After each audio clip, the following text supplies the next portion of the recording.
With the release of Torn of the Golden Country and Future Connected, it was pretty obvious that Xenoblade Chronicles 3 was going to get a side story game, and that would come in the form of another prequel which would attempt to shine additional light on the events which transpired in the main game.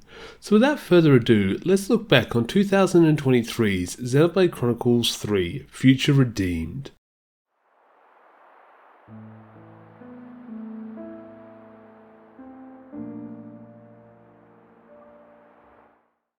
Now, just a reminder that the Xenoblade Chronicles 3 Future Redeemed Retrospective was brought to you by my lovely patrons Cameron Strauss and Echolocation. For as little as $3 a month, you can get your name shouted out at the start of every Xenosanctum video, as well as access to bonus behind-the-scenes content. Link in the description below. Note, the following section is poorly sourced and likely contains errors. With the release of Xenoblade Chronicles 3 in 2022, it was a foregone conclusion that the team would follow in the footsteps of the highly successful Xenoblade Chronicles 2 and release a series of DLC waves, with the final wave being a whole new side story game. For this new side story game, the team hoped to once again expand the narrative as well as fix gameplay issues that fans had raised in the main game. Unlike Torna, which had arisen from scrapped story content in Xenoblade 2, the new game would be developed completely separately to the main game, and this would allow the team a bit more freedom in developing the plot, as well as laying out the groundwork for the game in the main game's own story. The story would choose to follow the original team of 6 Ouroboros warriors, who first unlocked their inner power and were seen as statues in the city for which they had established. These heroes would soon come to be revealed as somewhat familiar faces to long-time Xenoblade fans, which would coincide with the plot being a lot more fanservicey than any previous Xenoblade game.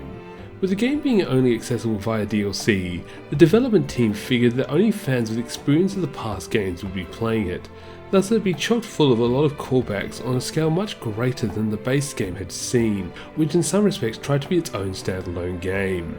As for this new game's title, the team would go with Future Redeemed, and base the plot around the characters' goal to learn from their mistakes in the past and pave a better way into the future. The DLC would finally release on April 25th, 2023, but would not have a standalone physical release like Torna.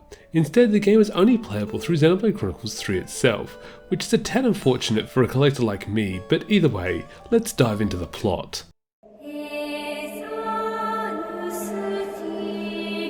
The story begins in a strange orange-like environment, eerily similar to where Shulk and his friends fought Zanza at the end of Xenoblade Chronicles 1. Here we meet Shulk again, this time as a battle-hardened warrior in his 40s, alongside an equally battle-hardened Rex, also in his 40s, as well as Mobius Z, as they fight against Alphys, who now goes by the name of Alpha. Shulk and Rex demand that Alpha stop his actions, but are instead hit by a giant blast of his that takes them out. We then jump to the Cent Omnia region, a land in the middle of Ionius, where we meet Matthew Van Dam and his mysterious companion A as they are attempting to escape a Mobius-summoned creature. Using his inert Ouroboros powers, Matthew is able to land a killing blow on the creature, but his actions are chastised by A, who reminds him that using too much of his power risks making his presence known to Mobius. It then turns out that Matthew and A are currently looking for city refugees, and more specifically Matthew's sister Nael, following Mobius N's total destruction of the city. Following the signal of a city residents, the two find some refugees but are unable to save them from mortal wounds that they had suffered from monster attacks. The two are then suddenly alerted to the presence of a battle between Kevesi and Agnian colonies. The two arrive in time to see both sides' forces depleted down to 2 soldiers, a Kevesi boy named Nicole and an Agnian girl named Glimmer. The two are about to fight to the death when Matthew jumps in and blasts both with his Ouroboros energy, which releases both from their flamecock and gives them Ouroboros powers. The appearance of Matthew causes both colony consuls to appear and attack Matthew, who alongside A defeat them both. Now freed from their flamecock, both Nicole and Glimmer are somewhat confused, as like most other soldiers, they have never met city folk before. When Nicole begins to warm up to Matthew and A, Glimmer does not, and in the middle of the night runs away from the group as they sleep in order to find and join up with allied Agnian forces. The next day, Matthew and Co realise Glimmer is gone. Knowing that now freed from the flame clock, Glimmer is a walking target for both Kevesi and Agnian forces, the three pursue Glimmer in order to save her. Glimmer meanwhile runs into a mysterious set of humans known as the Liberators, led by none other than Shulk, who now has a robotic arm following his confrontation with Alpha. When the Liberators realise that Glimmer is freed from her flame clock, they decide to take her in for questioning. That night, Glimmer receives notification that an Agnian Pharaonis is approaching the area. Escaping her confinement, Glimmer makes her way to the Pharaonis, which is being controlled by a soul Mobius. Realising that Glimmer is now Ouroboros, the Mobius attempts to kill Glimmer. Shulk suddenly shows up and defends Glimmer. At the same time, Matthew and Co arrive, and together they take on Mobius and the Pharaonis. With the battle turning in their favour, the Mobius suddenly calls on a second Kavesi Pharaonis, and fusing them together turns it into a giant battle machine. The odds looking grim, the five are suddenly joined by Rex, who encourages Glimmer to start seeing Mobius as the true enemy, and to stand with the others and fight. Reluctantly agreeing, Glimmer joins Rex and the others, and as a team of 6 they defeat the fused Pharaonises as well as the Mobius. Now safe from harm, the 6 decide to head back to Shulk's camp so they can catch up as to what's going on, and to what everyone's next course of action should be. And the story continues from there, as Matthew looks for more city refugees, including his sister Niall, in an adventure that sees the group go head to head with both Mobius and Alpha, who turns out to be more involved with Matthew's quest than he initially realises.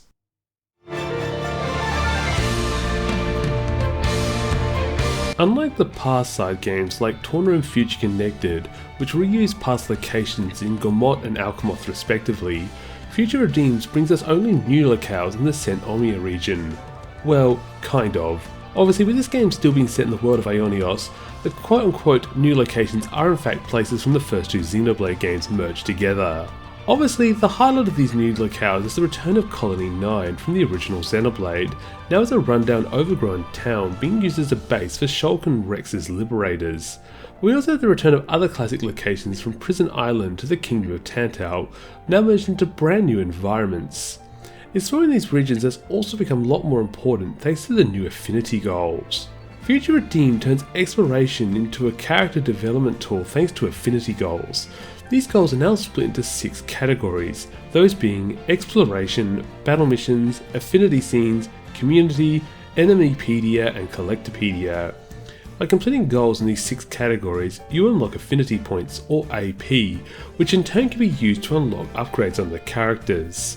Exploration goals are achieved by discovering new locations on the map.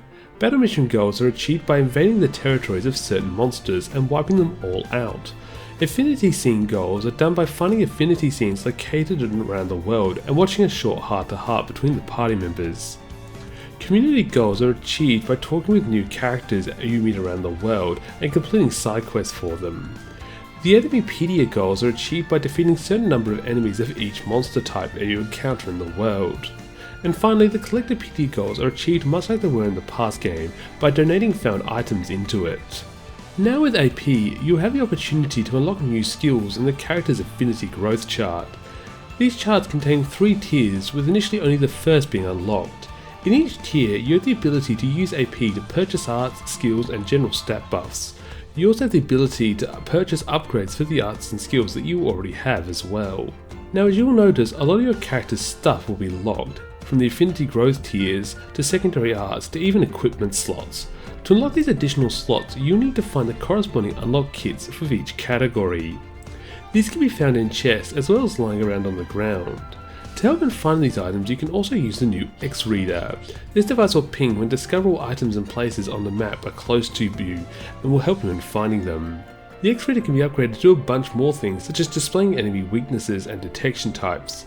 This can be done at campsites for the cost of materials. Materials can also be used to repair structures around the world, such as ladders and elevators.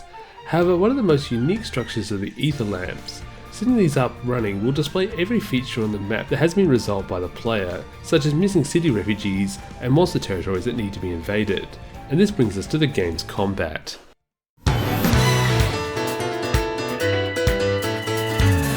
When it comes to combat, things are pretty similar to how they were in the base game. Characters once again have access to 3 normal arts seen on the right side of the screen, which will recharge based on time if you're playing A, Nicole or Shulk, or auto attacks if you're playing Matthew, Glimmer or Rex.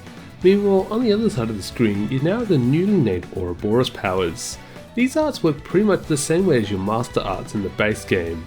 which by holding ZL you can fire off 2 arts at once as long as both are charged. You also have the talent art built up by performing the same role actions as in the main game. Where the differences come in is in the form of unity pairings. These replace the Ouroboros mode seen in the base game, as the merging technique hasn't been perfected yet. Before battle, you must pair up each 6 of the party members for a total of 3 pairs. During battle, these pairs will show up on the left side of the screen and will slowly charge. When fully charged, you can unleash a unity pair and it's a powerful attack. These attacks also replace the smash, burst and blowdown attacks, in the sense that if you are performing one of them on a launched enemy, you will trigger a unity combo, dealing massive damage to the enemy as well as potentially buffing the party or debuffing the enemy. The specific buff/debuff applied depends on the combo pairing you set up beforehand, thus the game encourages you to try out different pairings with everyone in order to see which benefits you can get. Along with the differences in unity pairings, we also have differences in the chain attacks. While for the most part chain attacks remain the same, in which you have 3 rounds to build a TP gauge up to 100 in order to unleash a chain order attack, the difference comes in the form of unity pairings. To trigger the 4th round of a chain attack, you now need to perform a chain attack using 2 of your currently paired up characters in the unity combo section. Thus, you now have a bit more freedom in setting up chain attacks, as you're no longer always limited to the same pairings as seen in the base game. You also have the ability to change the chain order effects of the party members through equipping battle tactics, as well as equipping battle manuals which will change the character's usual attacker/defender/healer heroic chain effect. In effect, the battle tactics and manuals allow the regular party members to fill the roles of the heroes as seen in the main game.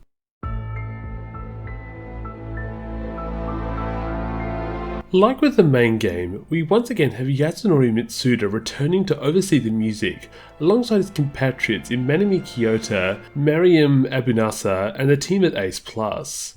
Like in all these side story games, the music is a combination of reused tracks from the base game combined with new tracks made specifically for this game. However, combined with these 2 types of tracks, we also have some returning tracks from the original Xenoblade 1 and 2, most notably the Colony 9 theme alongside the original Xenoblade 1 battle theme Time to Fight played around the Liberator's base. However, let's focus on the new tracks for this game. Obviously, we have the new overworld themes of the different locales in the Saint Omnia region. We also have the new battle theme called New Battle. Real original there, guys. The new battle theme has definitely taken a lot of cues from Torna's battle theme when it comes to the piano going crazy, although I think I still prefer the Torna battle theme when it comes to the track's climax moment. In general, the new soundtracks are serviceable, but don't necessarily quote-unquote redeem my feelings towards Xenoblade 3 as a whole, having the weakest soundtrack of the numbered Xenoblade games. That is, for one exception, and that is the ending song. Wait, did I just hear Xenosanctum say he loves the Xenoblade ending song? Yes, I was saying the same thing too, listening to Future Awaits, sung by none other than Joanne Hogg, returning to the series 20 years after Xenoblade 1's ending song. Joanne wastes no time in showing us why she is the GOAT of all Xeno ending songs.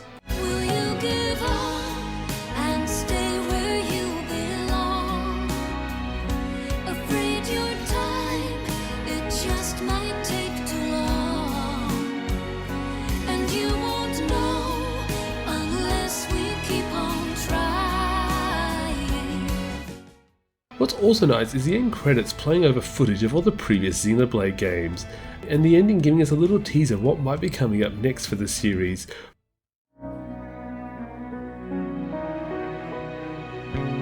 If I had to describe Xenoblade Chronicles 3 Future Redeemed in one sentence, it would be absolute fanservice. While I wouldn't say it's a bad game, quite the opposite, I do think the game leans a little too heavy into getting the players to recreate the Leonardo DiCaprio meme.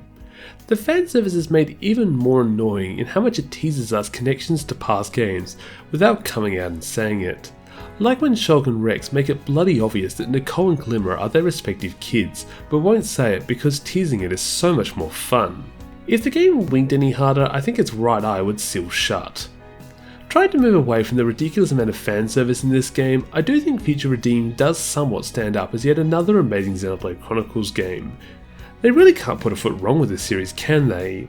The new Affinity Goals really put new light on 100%ing the game, both through combat, collecting and exploration. I really hope this mechanic returns in all future Xenoblade games, as it just adds so much more fun to the completion goals in general. While I love the Affinity Goals, I don't particularly like the unlock kits. Having your character's growth stunted by specific items hidden across the world is not a good idea, especially having trouble finding said items. I really wanted those affinity and art unlock kits as they allowed me to unlock my party's full set of skills and arts. However, finding them was a pain, and when you do it often ends up being a gem or accessory unlock kit, which end up not being as useful. I kind of wish they just stuck with the main game, which additional arts and accessories were unlockable just simply by leveling up. Getting past my issues with the character progressions and instead looking to the combat, I generally had a good time in battle. Unlike Xenoblade Chronicles 2's battle system, I don't think Xenoblade Chronicles 3's system was necessarily any drastic need for improvements. Thus, Future Redeem's combat is not the massive uptick I saw as Torna's was. The Unity combos were okay, but didn't quite feel like the super attacks they should be, and only being able to attach either a battle tactic or manual to the character felt limiting, and being able to set up chain attacks the way you want. I kind of wish you could attach both and really get into the customization. Finally, to sum up my thoughts, I need to kind of go into spoilers and talk about the game's ending. For those who remember my Xenoblade Chronicles 3 retrospective, you know I had a bunch of issues with the game not properly revealing the truth of the world and what had actually been accomplished. Future Redeem does a little bit better in trying to explain what had been accomplished, but still does leave a lot of questions as to what happened at the end of the game, as well as the story in the main game as well. Although its nods to potential Xenosaga links does potentially get me excited enough to overlook the game's lack of explorations, and hope they'll be explained in a later Xenoblade Chronicles 4. Before we look to a Xenoblade Chronicles 4, can we just pause to take appreciation of the Xenoblade games on Switch? As a big fan of the Tales series, I'm kind of upset that I came into the series in 2015, somewhat missing the series' golden era between 2002 and 2012. Meanwhile with Xenoblade, I got to experience its golden age on the Switch, from Xenoblade 2 being a tentpole JRPG for the Switch's launch year, to the definitive editions of X in the original game, to the culmination of the Klaus saga with Xenoblade Chronicles 3 and Future Redeemed. It was so amazing to live through this golden age of Xenoblade. Heck, we might still be in the golden age of Xenoblade, with I highly suspect another Xenoblade game coming just around the corner. Until that time comes, I'll be going back to look at some other games, but you sure as hell can expect another deep dive into that game when it inevitably comes out. Until then, I'll see you later.